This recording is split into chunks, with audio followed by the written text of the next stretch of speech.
Police report successes in trouble spot operations. That's our top story in our Barbados Today morning news update for Wednesday, December the 13th. I'm Emmanuel Joseph. Thanks for joining us. Police say their tour of trouble spots following a recent spate of gun murders is bearing fruit.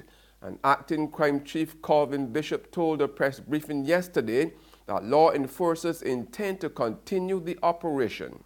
Some bear fruit where we were able to, our last operation, cannot say our last, but you're aware that recently we have went to some of the hot spots, especially areas where persons frequent, where we get intelligence. We go there and sometimes we will recover firearms. Sometimes you're aware that sometimes there are information given to us in touch with functions where we believe that that guns would be used, and we were able to be successful in some of these operations. An acting crime chief Bishop was even more specific regarding the force's successes in arresting firearms offenders. Our efforts to prosecute persons for firearm-related offenses has resulted thus far with 153 firearms-related offenses being placed before the law courts, compared with 133 for the year 2016. And Acting Assistant Commissioner in charge of Operations William Yearer told the same press briefing that the force was working on a strategy to rid the roads of motorcycle nuisances.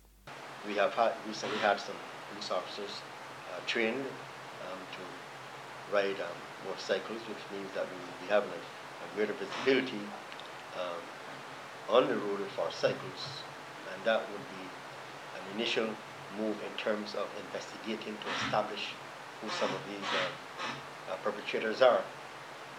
We have to approach these types of investigations in phases, and we would want to identify them first so that we can try to get some of these illegal cycles off the road.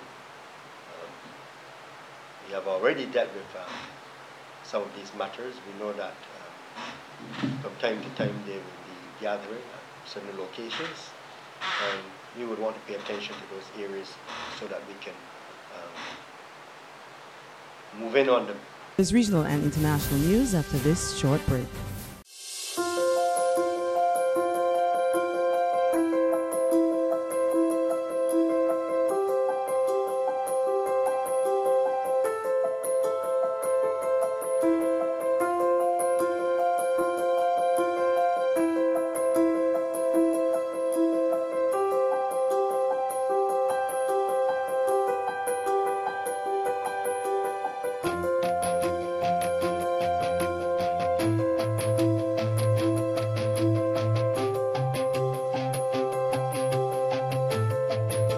Barbados Today, news you can trust. And welcome back with news from the region now. The Antigua Public Utilities Authority says it's ready to restore full power to sister island Barbuda, which was devastated by Hurricane Irma last September. However, Minister responsible for Barbuda Affairs Arthur Nibbs says the authority has to adopt certain protocols before returning power to the households, especially those that are not occupied by residents who are yet to return home. What APO is doing now, they've literally disconnected all the homes. And then as the Barbudans go back, they'll reconnect them and they'll get to troubleshoot, check for broken wires, etc. So it's not that the electricity is not there, but it must be put back in a systematic way so as to avoid problems and so that it'll be safe. And on the international scene, early returns in a bitter U.S. Senate race in Alabama last night between Republican Roy Moore and Democrat Doug Jones gave Moore the early lead. Moore had been endorsed by President Donald Trump despite allegations against the candidate of sexual misconduct towards teenagers.